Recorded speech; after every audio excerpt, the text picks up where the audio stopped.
Hey, hey, everybody. It's Friday.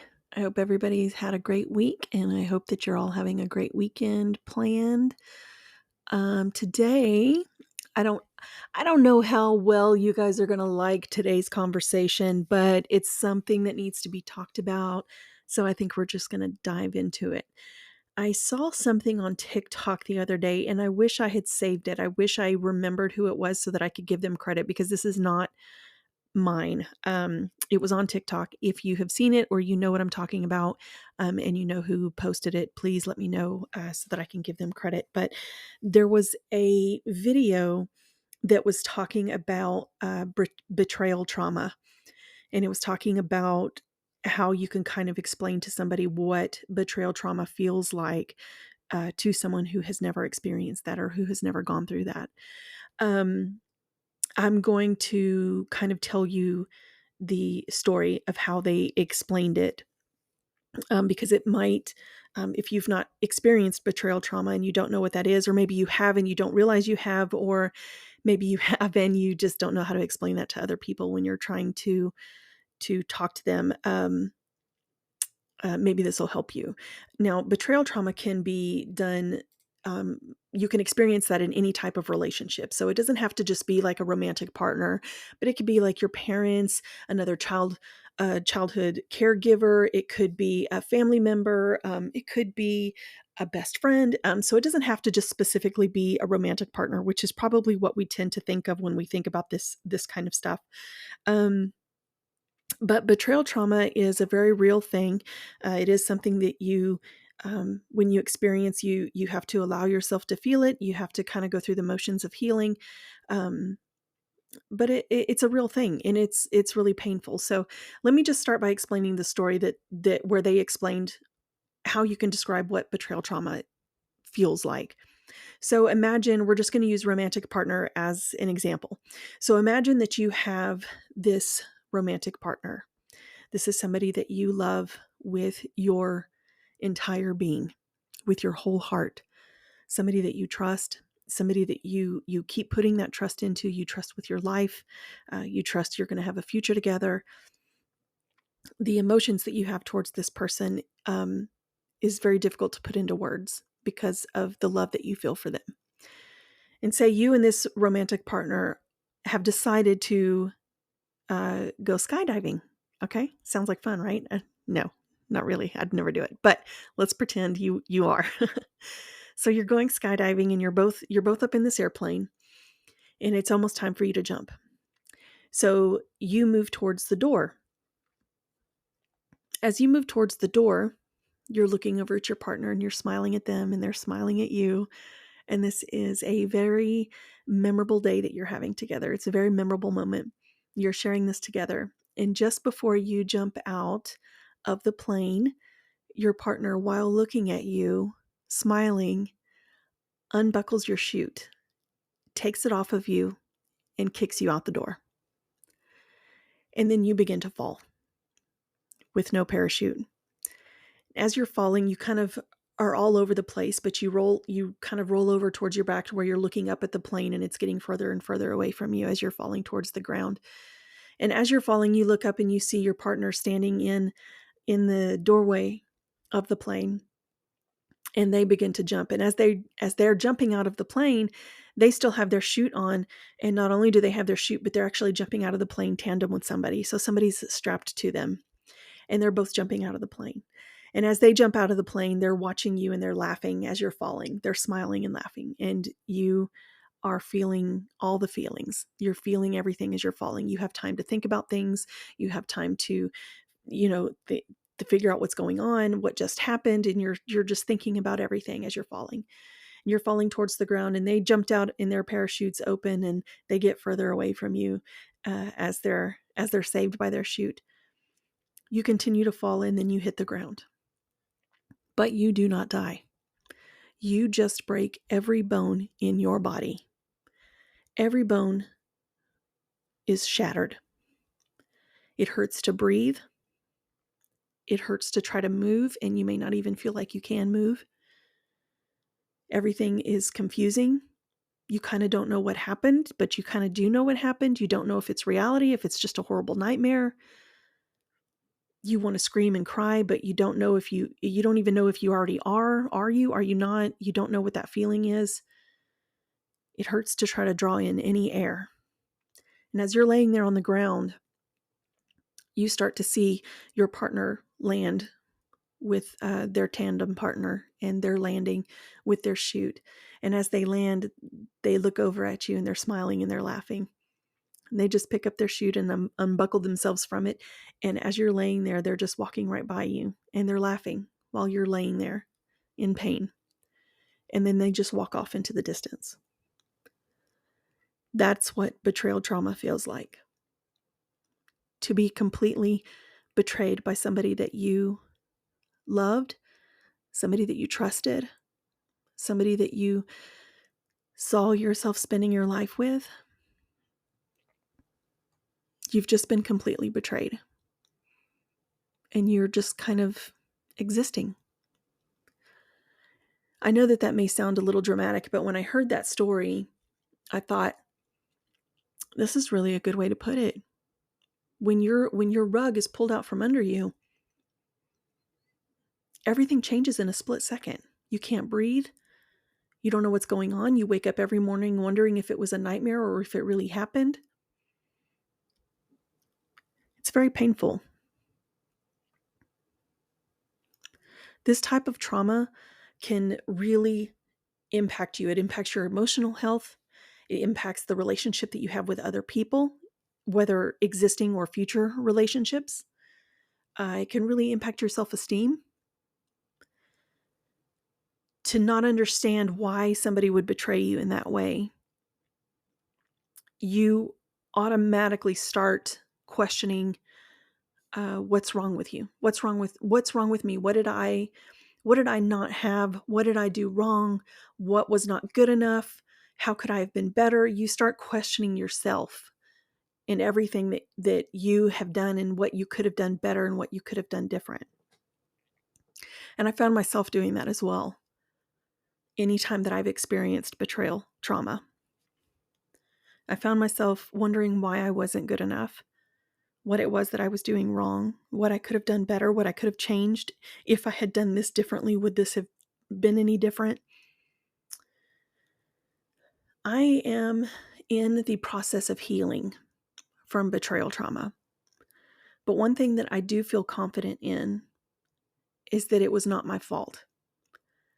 There wasn't anything that I could have done different. That is not to say in any way that I was perfect.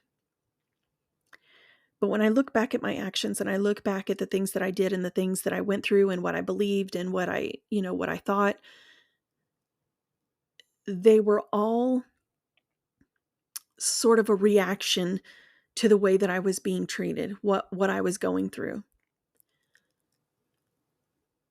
If somebody is going to betray you in that way, they're going to do it regardless. There's not anything that you can do differently. There's not anything you could have done better. You couldn't have loved them more. You couldn't have loved them harder. They would have still found a reason that they needed to betray you. Relationships they're not easy. I will say that in the beginning it felt easy, because in the beginning it felt like, the honeymoon phase, the honeymoon period where everybody loves everybody and it's just happiness and laughter and great times. And it just felt easy because it felt like it came naturally. But in reality, that period doesn't last forever. There's going to be things that each relationship is going to go through that you're going to have to learn how to maneuver through those situations with each other. You're going to have to learn how to go through those together. Not turn to other people, not, cross each other's boundaries, and not betray one another.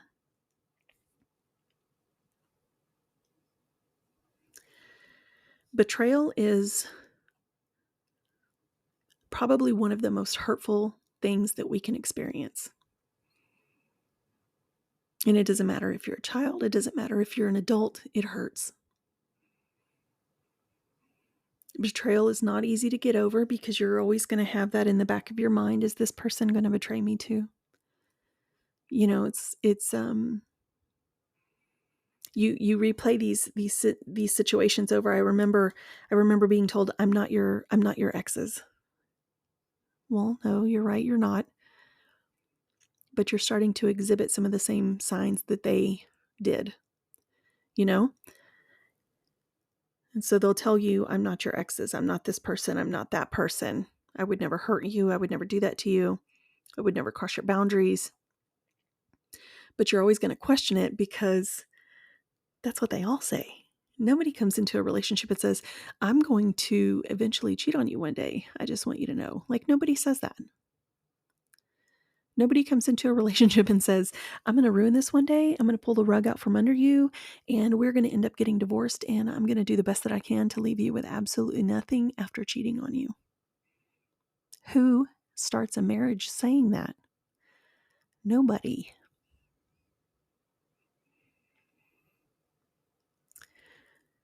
I think that betrayal from somebody else is probably one of the hardest things that I've had to experience, and one of the hardest things that I've had to work through getting over.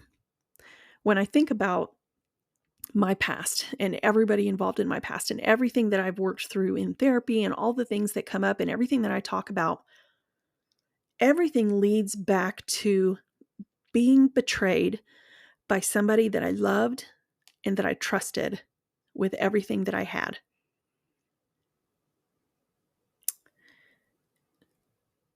It's really hard to get over, especially when you're consistently disappointed and betrayed by the next person and the next person and the next person. I probably have to say, if I thought about it far enough back, I would probably say the first thing, or the first time that I can remember feeling a sense of betrayal, was probably my dad. Probably my dad when I was a kid. I was very young.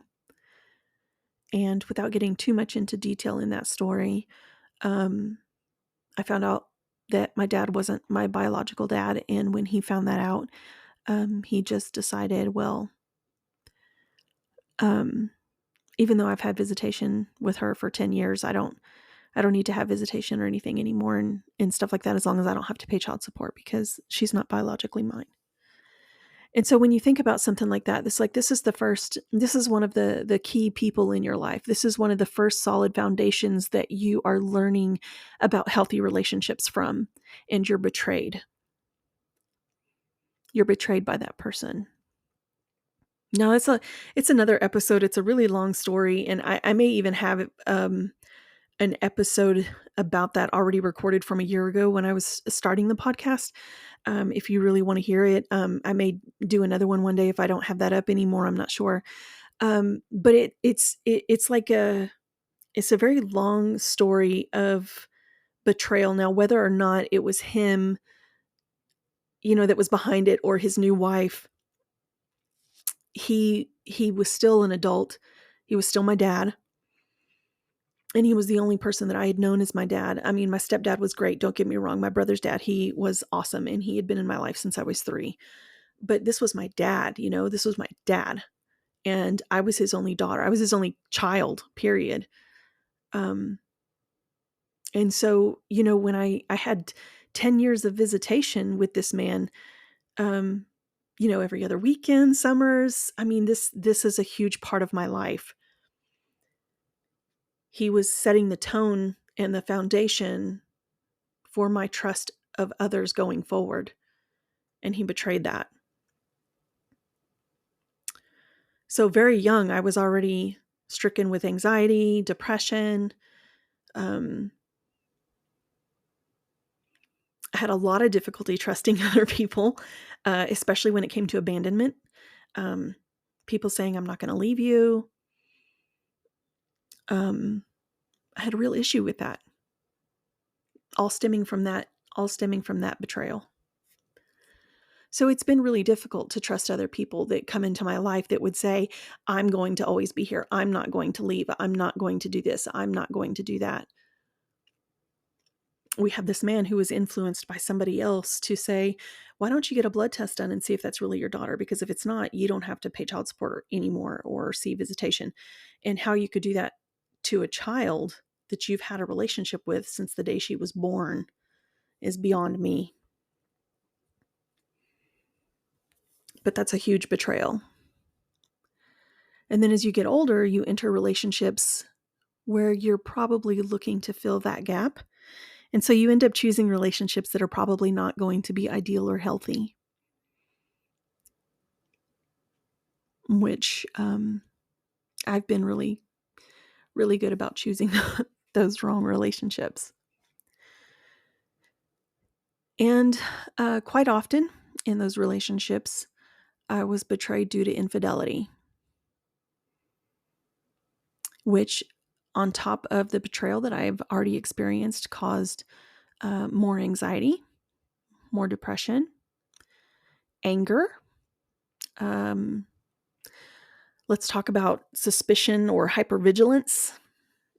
You're kind of always suspicious of the next person, especially if you start seeing certain behaviors that mimic the behaviors of the ones previous that did betray you. You will definitely experience physical symptoms. Insomnia was a huge one for me. Physical pain. I have rheumatoid arthritis, and so flare-ups with autoimmune disease was a huge symptom of the stress of being betrayed. Definitely went through anger, sadness, low self-esteem. Again, why was I not good enough?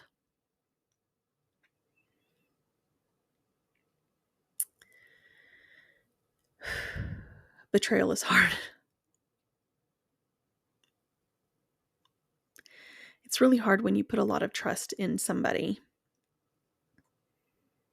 and they blatantly show you disregard for your feelings and show you that they do not have the capacity to love you in the way that you have loved them. And then they move on with their life and they go on, scot-free. Like my dad stayed with his wife and they went on with their life and they bought a cute little house and they opened up a nice little cafe and they had a great life until, he passed away. And I heard about it 9 months after he passed. And then you have, if you've had partners that you can't trust or that have lied or there's been infidelity, they go on with their lives because they had a good person. They had somebody who was loyal. They had somebody who was faithful. They don't have a reason to doubt anybody or anything. And they've already moved on to the next. So they move on with their life. They're not sad. They're not broken up about it. They're not hurting. But they've left you with the rubble. They've left you with all the damaged and broken pieces from being betrayed yet again after you've rebuilt yourself to trusting. You're definitely going to find yourself having ongoing trust issues and possibly even ongoing self-esteem issues that you need to focus on.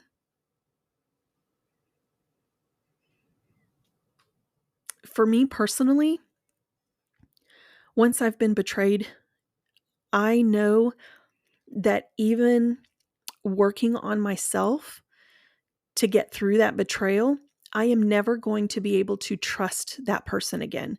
So for me, there's no option for rebuilding or reconciliation. For some of you out there, there might be. But it's going to take a very long time. You have to make sure you give yourself the time that you need to heal from the betrayal that has been caused, that has been done to you. You need to acknowledge what happened. You need to be able to accept that it wasn't a nightmare. It wasn't a bad dream. It doesn't go away. You're not going to wake up tomorrow morning and everything's going to be gone. It happened. And you have to know it happened. You have to make yourself understand that it happened. Even if you try to push it in the back of your mind, like some partners may even encourage you to do, to get over it and move on because they're not going to do it to you again.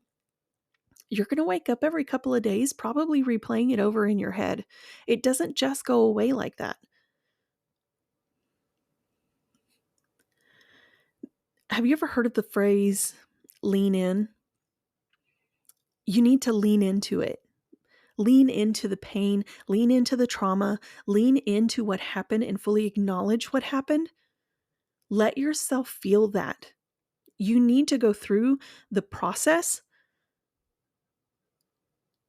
to be able to heal and come out on the other side. If you keep stuffing it back and stuffing it back, it's going to keep resurfacing in some manner or some form. I will tell you, there are lessons to be learned in life, and if you don't learn those lessons and you don't learn to heal properly, they will keep coming back up.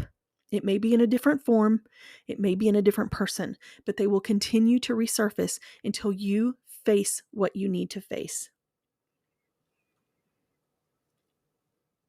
Get the help that you need so that you can start coming to terms with the issues.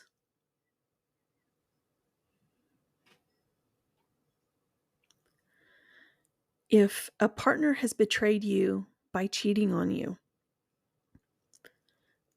you need to understand that while they may tell you, let's say, we don't communicate, or you're not there when I need you, or you don't hold me enough, or you don't hug me enough, or you're not this and you're not that, or this person was there for me. It does not matter in any way, shape, or form what their excuse is, what their reason is. There is absolutely no reason. There is nothing that they can use to validate cheating on you. That is it's just a no. Unless your relationship is a type of relationship where you're both open and you're both, accepting to your partner having other partners, that's meaning consent from both of you, then there's absolutely no reason for it. If you're in a monogamous relationship and the understanding is, hey, it's me and you, that's it, then there's absolutely no reason for a betrayal like that. They're an adult and they can control themselves and they make the decisions that they make because that's what they wanted.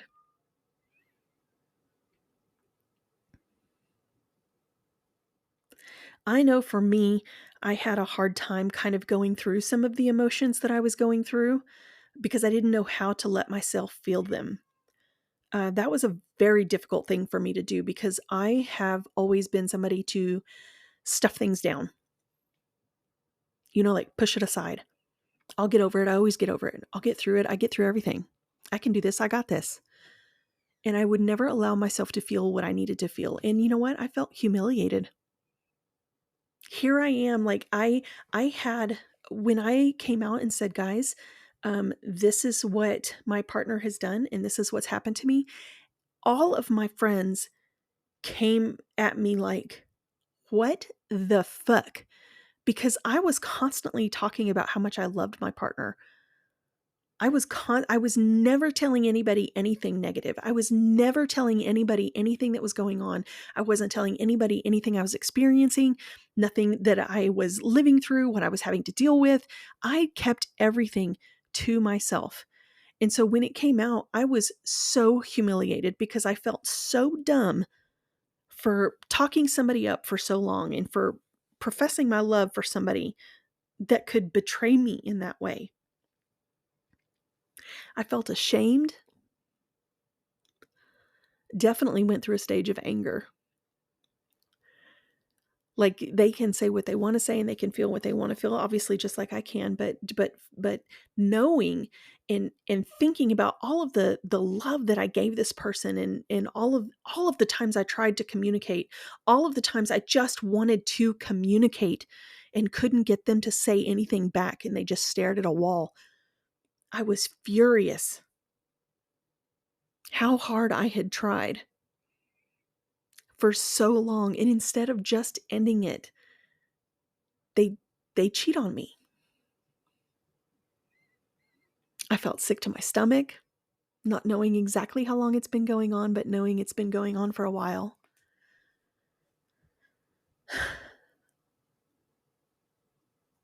I had to let myself feel those nasty, disgusting feelings. And trust me, they're not fun. I'm not going to sugarcoat anything. It's going to suck. It's really going to suck. But I'm telling you right now, you have to do it. You have to go through it. Go through it. Don't try to go around it. Don't try to go over it. Don't try to go under it. Go through it. Do not be embarrassed or shy to reach out to anybody, even if it is a complete stranger, because sometimes that's who you need.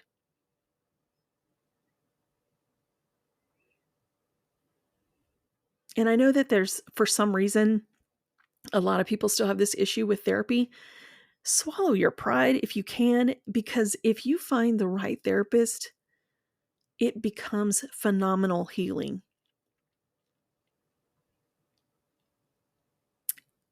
One of the key factors, I'll start wrapping this up so you're probably tired of listening to this really depressing podcast, but I will say that therapy has helped me tremendously. It still does. I continue to go through it. But one of the things that I feel like I have done differently this time than I have done in the past is specifically sit in the moment, not keeping yourself occupied, not keeping yourself busy, not constantly talking to somebody. You have to understand, if you're keeping yourself busy and you're constantly talking to people and you're doing things and you're working and you're cleaning and you're doing this and then you're doing that and you're on the go, you're not allowing yourself to feel the feelings. You're not allowing yourself to feel what you need to feel, and letting yourself sit, even if you just do it for 5 or 10 minutes a day, let yourself sit in the moment. Let yourself start to feel what you need to feel, whatever emotion that is that comes up, and give it a name. Is it anger? Are you pissed? Punch your fucking pillow. Scream into it. Scream in your room. Who cares? Just make sure if your neighbors hear you, they know you're okay. Like, just feel it. Is it sadness? Fuck it. It's okay to cry. Cry. I did. I just had to replace my lashes every time I did. But fuck it. You could do that. Is it embarrassment? Feel it. You're in your room by yourself. Feel it. Let yourself feel it. I'm telling you, coming out on the other side of that feeling, whatever it is you're letting yourself feel, coming out on the other side of that, it feels so fucking good. It feels so fucking good. And your healing process, the healing time, can actually be shortened. It is different for everybody. It is going to be a different length of time for everybody. There are some people that heal really quickly. There are some people that are still healing a year or two from now. That is something that you don't need to concern yourself with in the moment. I don't want you to sit here and go, what? I don't want to still feel this way in a year. If you start thinking that way, you're never going to get out of the rabbit hole that you're in. Don't look down the road. Look right in front of you. Feel what you need to feel, go through those feelings. And then what I want you to do is think about what you need. Not what other people need, not what other people can give to you. What do you need that you can ensure that you get? Maybe we talk about boundaries another time. Maybe that's something that we need. And we talk about how we make sure that you're the one in control of those boundaries. You can't control if people respect your boundaries, but you can control the consequences of somebody not respecting your boundaries. So maybe that's what we talk about. Maybe that's what we focus on, what you have control over. Betrayal is a hard one. It's a really hard one. But you will get through it. You will get through it. Don't focus on who betrayed you. Don't focus on what they did. Don't focus on if karma's going to get them or not. Don't focus on revenge. Focus on yourself. Feel what you need to feel. Allow yourself to feel it. And move through it. Because you know what? Fuck that. We're not going to live this life that way, you know? Just fuck it. I know today's topic was a really heavy topic, but it's kind of personal at the moment. So if it helps one person, then I'm happy. Let yourself feel your feelings and then fuck it. Have a great weekend, everybody.